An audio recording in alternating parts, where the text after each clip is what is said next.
COVID-19 is spreading quickly in America's prisons, jails, and ICE detention centers, infecting thousands from Rikers Island in New York to Cook County Jail in Chicago to Turney Prison in Tennessee. And this is just what we can test. The numbers are likely much higher. Crammed into small quarters and provided little in the way of hygienic tools, potentially tens of thousands of America's 2.3 million incarcerated people over the coming weeks will face almost certain death. Activists and incarcerated people are begging for urgency, releasing people from America's overcrowded jails. But widespread apathy from the public and lawmakers has led to little action, even from nominally progressive governors, mayors, and district attorneys. Today, we're going to try to convince you why their plight should matter to you, not just on moral terms, but on practical ones as well, why it's in your own best interest. In other words, we're going to try to explain to you, when it comes to prisons and COVID-19, why you should care. On this episode of Why You Should Care, we are going to lay out to you why you should care jails and prisons in the United States are quickly turning into horrific hot zones for COVID-19. You may have heard someone say, "Who cares about people in jail and COVID-19? They're criminals who deserve to be punished. Let them get the disease and rot." The first and most important reason you should care is that people in prisons and jails are humans, and humans have innate value and rights regardless of their past transgressions. The state, when it takes someone by force and puts them into a cage, has a certain responsibility of care. Obviously, in the United States, they frequently do not meet this standard laid out by the law, but these standards exist for a reason. If they didn't, we would summarily execute everyone for minor parole violations to tax fraud. This duty of care is not being met under COVID-19 pandemic, even more so than usual, and this dereliction of duty is having deadly consequences.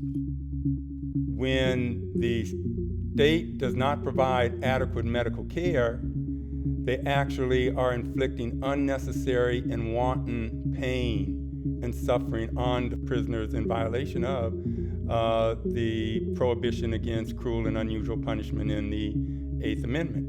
Now, to satisfy that constitutional standard, you have to show both that there was inadequate medical services provided or health care provided, and that there was deliberate indifference shown by the warden or the corrections officials, those in charge of maintaining the carceral conditions, the conditions of confinement. Weeks at sea, the Coral Princess is now docked in Miami. You've probably heard Its on the voyage news a about cruise ships in nightmare. COVID-19. 2 Horrific passengers stuff, dying right? on board, a third in hospital, as others required stretchers to be carried off, sick with COVID-19. On board, over 1,000 passengers and close to 900 crew members cut off and isolated as the COVID-19 pandemic took over the world.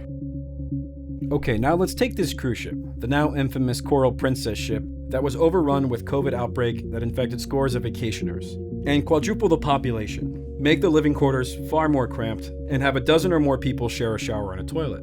Now let's take this cruise ship and put it on land right outside of New York City, and we'll call it Rikers Island. Now take this jail and add 1,719 state prisons, 102 federal prisons, 942 juvenile correction facilities, 3,283 local jails, and 79 Indian county jails, and hundreds more military prisons and immigration detention facilities, all with similar cramped petri dish-like conditions. Now you get a sense of the picture of how urgent this crisis is and why activists are screaming at the top of their lungs to get lawmakers and the public to pay attention. One outbreak in a cruise ship generates thousands of headlines and immediate government action. But much worse conditions, unfolding in hundreds of jails, big and small, state and federal, garner little or no interest. This is all playing out with very little public concern or empathy. You may have also heard someone say, "Still not convinced. It's reckless to let prisoners out to go out in public and infect people." It's actually the opposite.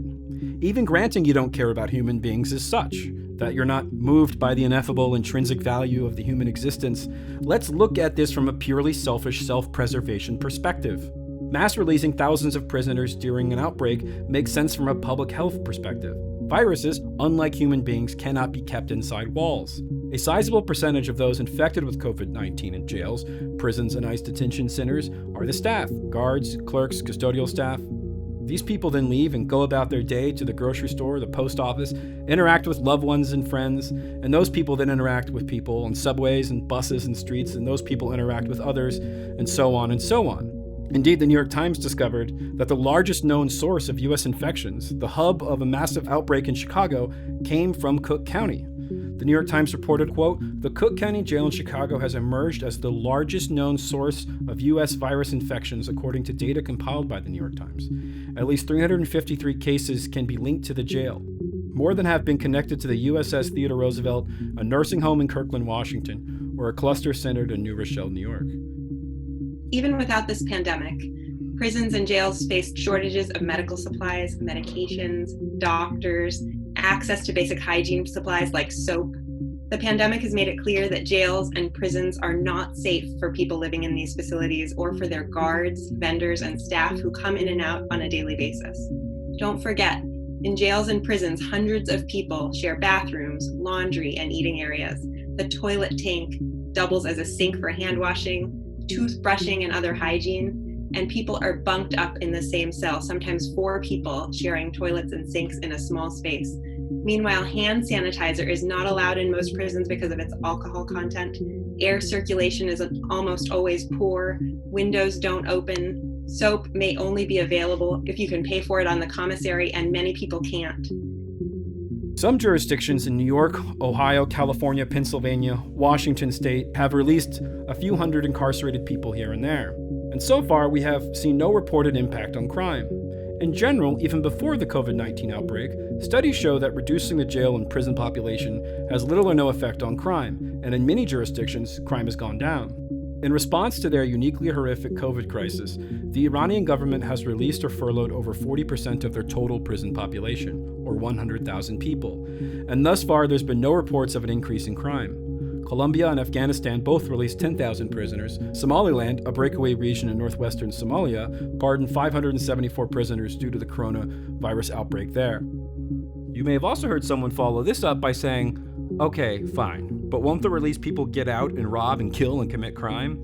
Won't it be just like that movie The Purge? Similarly, The Purge has not come to pass in these countries. The Purge also is, of course, fiction. It's a movie. Studies show in times of crisis, humans actually act more cooperatively, and crime goes down, which we've seen thus far during this pandemic. Some activists and lawmakers are making a distinction between those incarcerated for nonviolent and violent crimes, calling for the former to be released. There are downsides to this approach, namely that the distinction between violent and nonviolent crime isn't always clear. For example, mere gun possession in some jurisdictions is considered a violent crime, and people convicted of violent crime are also very much at risk, elderly and those with underlying conditions, and the virus, of course, makes no moral distinctions. Who we release, why, and when can present difficult questions. But these nuances are not a reason to not act and to not act quickly. And it's important we understand and come to terms with the fact that whoever we determine is too risky to be released, we are in effect leaving these people to play a cruel game of biological Russian roulette. At the very least, one must be compelled to hear their voices, to hear those crying out. In videos leaked by activist groups and families, we get a sense of just how desperate the situation is. They put me in a room that had blood, mucus on the wall. The room wasn't no bigger than a 5.5 by 10, and it's a 2-man cell.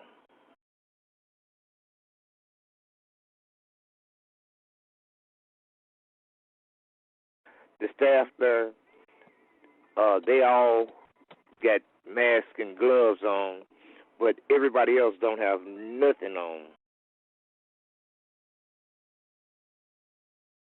When you ask for cleaning supplies, they'll tell you okay, but they're going to ignore you.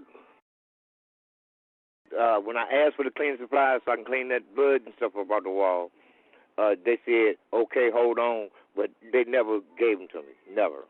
Lo que estamos sufriendo esta odisea del coronavirus, porque yo mismo soy un padre de familia que tiene 6 hijos, llevo un año sin verlo, no sé, quiero ver si a nosotros nos pueden soltar, no sé, pero que tomen conciencia de nosotros, que somos seres humanos y que no esperen a que el virus entre aquí completo, que nadie se va a acercar con nosotros y nunca nadie nos va a ver, que hagan conciencia y nos suelten.